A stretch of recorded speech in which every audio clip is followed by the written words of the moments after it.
Vous savez, l'argent, les amis, le matériel, en fin de compte, ça va, ça vient.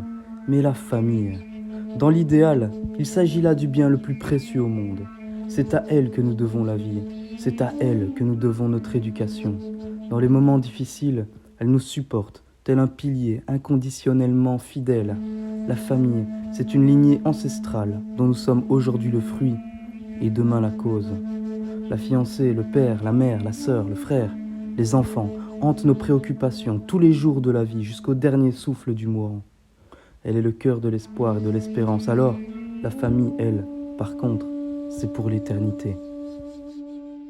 Mais comment réagiriez-vous si des inconnus s'en prenaient à elle ? Rien, probablement, ne pourrait vous affecter plus que cela. Et c'est exactement ce sentiment qu'a ressenti une princesse celte au 1er siècle après Jésus-Christ dans le sud-est de l'actuelle Angleterre. Son nom, Boudica. Et voici son histoire.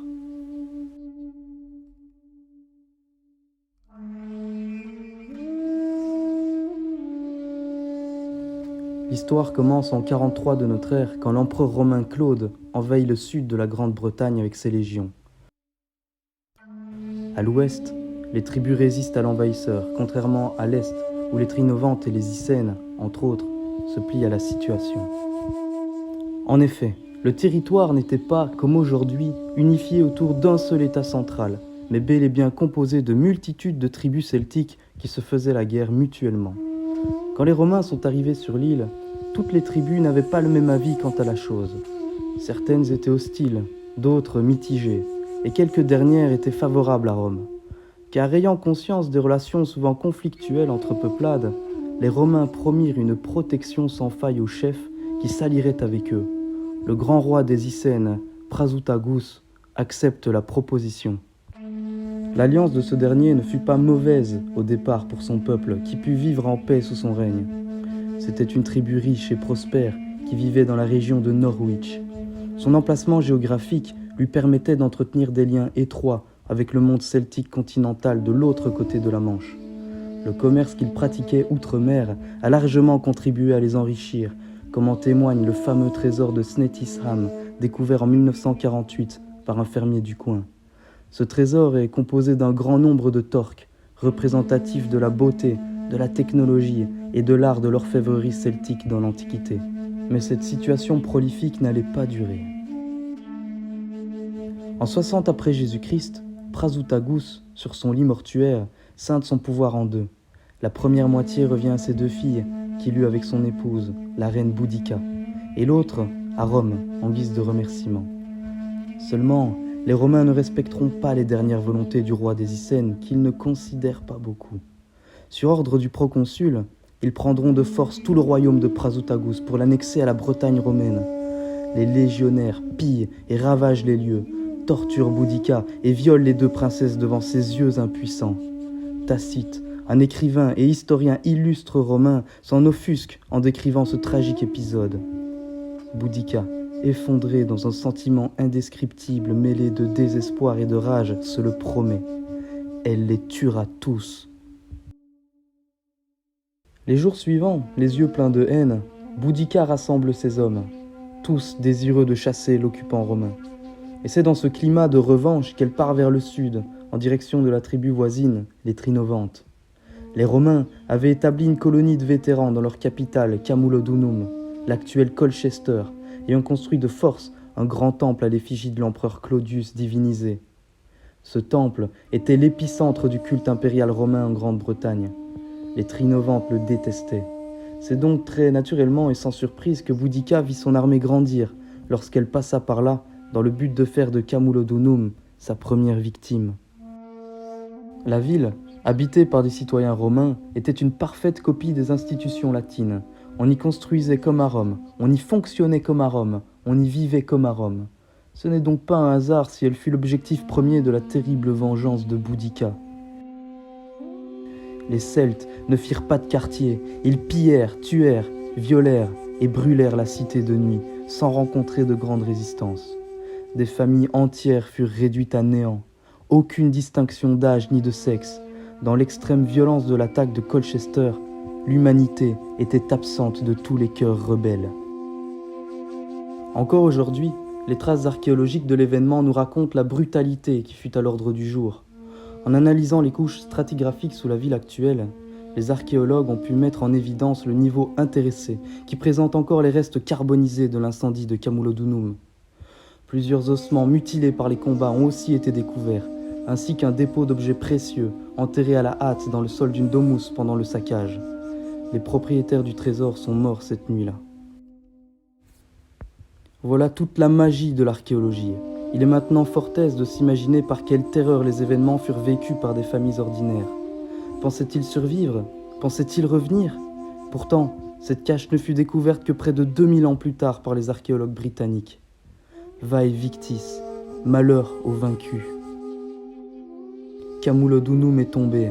Boudica tranche ainsi le tendon d'Achille de la romanité en Britannia, qui, déstabilisée, tombe sur un genou. Elle n'est pas morte pour autant. Suite à la victoire, la reine des Icènes continue son périple meurtrier et rallie un grand nombre d'autres tribus à sa cause. Le soulèvement devient majeur. L'armée des insurgés marche maintenant vers Londinium, l'actuel Londres. Voilà la deuxième cible de Boudica. Londres était en 60-61 après Jésus-Christ une petite ville portuaire et marchande du bord de la Tamise d'environ 10 000 habitants. Sa position privilégiée en faisait déjà un comptoir commercial important dans l'Antiquité. Pourtant, comme à Colchester, l'armée celte pourra incendier et piller la ville sans rencontrer de résistance digne de ce nom, hormis une tentative vaine de la 9e Légion. Mais pourquoi ? En fait, depuis le commencement des hostilités, le gros des légions romaines sont regroupées dans l'actuel pays de Galles, car depuis le début de la conquête, l'ouest de l'Angleterre est le refuge des Celtes réfractaires, sorte de bastion de la résistance face à l'envahisseur. Caius Suetonius Paulinus, le nouveau gouverneur romain de Britannia, avait lancé un théâtre d'opérations de grande envergure pour mettre un terme au vent de rébellion celte des territoires de l'Ouest. Ses cibles principales sont les druides, qu'il considère comme étant les chefs de la liberté bretonne à fort pouvoir politique. Ces derniers avaient pris congé sur l'île de Mona, l'actuelle Anglesey. Caius Suetonius Paulinus les massacrera tous. Juste après la victoire, le proconsul fut informé du soulèvement de l'est de la province et du sac de Colchester. Boudica avait eu le temps d'anéantir la ville de Verulamium après le pillage de Londinium. Suetonius, à la tête de la 14e, 20e légion et d'unités auxiliaires, prit une voie romaine vers le sud-est tandis que les révoltés, bien plus nombreux, allèrent à leur rencontre en direction du nord-ouest. Cette voie romaine empruntée par les deux armées s'appelle Watling Street. Elle fut le théâtre de l'affrontement décisif, celui-là même qui aurait pu changer le cours de l'histoire. La spécialité au combat des guerriers celtes de Grande-Bretagne était le char. Ces machines étaient extrêmement bien conçues. Un aurige dirigeait les chevaux et un lanceur de javelots tirait sur les ennemis. Le lanceur pouvait descendre de l'engin quand il le souhaitait, se battre à pied et rattraper le véhicule une fois fatigué. Cette tactique était très efficace et les légionnaires de Rome tremblaient à l'idée d'avoir à les affronter.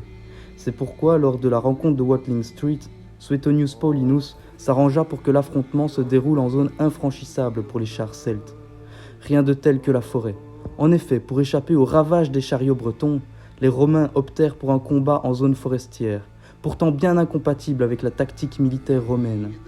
C'est entre autres pour cette raison qu'en Germanie, les légions de Varus furent anéanties par les Germains dans la forêt de Teutobourg en l'an 9 de notre ère.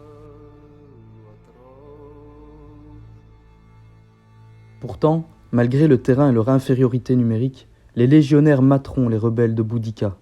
La fin de la bataille tournera au massacre des Celtes coalisés. Tacite nous rapporte qu'environ 80 000 Bretons sur 230 000 seront tués, contre 400 soldats romains sur 10 000. Ainsi disparaît tout espoir de liberté des peuplades britanniques du Sud. En effet, suite à cet épisode, Rome dominera les territoires méridionaux de l'île jusqu'au 5e siècle de notre ère. Les Anglais actuels sont donc issus d'une tradition romaine ancestrale. Seul le Grand Nord écossais et l'Irlande échapperont au joug romain. D'ailleurs, on y parle encore le gaélique. Le lieu précis de la bataille de Watling Street reste encore indéterminé. Mais les scientifiques ont tout de même quelques hypothèses. Nous savons avec presque certitude que l'affrontement se déroula sur le tracé de la voie romaine, entre Londinium et Viroconium. S'offre alors un emplacement privilégié par la communauté des chercheurs, Manduesedum, l'actuel Manchester, dans le Warwickshire. Son nom antique, Manduesedum, signifie l'endroit des chariots. Boudica n'est pas morte durant la bataille de Watling Street selon les sources antiques. Ces dernières sont pourtant bien maigres concernant son décès. Tacite et Dion Cassius nous rapportent deux versions différentes. L'un nous explique qu'elle aurait succombé au poison par désespoir, et l'autre par maladie. Ce qui est sûr, c'est que sa sépulture reste encore aujourd'hui introuvée, tout en nourrissant les mythes et légendes du folklore anglais. En conclusion, Boudica, reine celte du 1er siècle après Jésus-Christ, d'apparence ordinaire, fit, au nom de la liberté, trembler l'envahisseur romain en Grande-Bretagne. Malgré sa défaite, son nom a laissé et laissera une trace indélébile dans l'histoire de l'humanité pour des siècles et des siècles à venir. Remplie de rage et d'espoir, elle impose aux contemporains un exemple de témérité et de rébellion face à l'oppression. Respectons son combat et ses convictions, motivés par le déshonneur qu'a subi ses filles et son peuple, parce que ses actions, aussi cruelles soient-elles, furent guidées par son cœur débordant de chagrin. Car vous savez, la famille, c'est notre plus grande force et à la fois notre plus grande faiblesse. Que ne ferions-nous pas pour elle? Alors c'est vrai que les amis, ça va, ça vient, mais la famille, elle, en fin de compte, c'est pour l'éternité.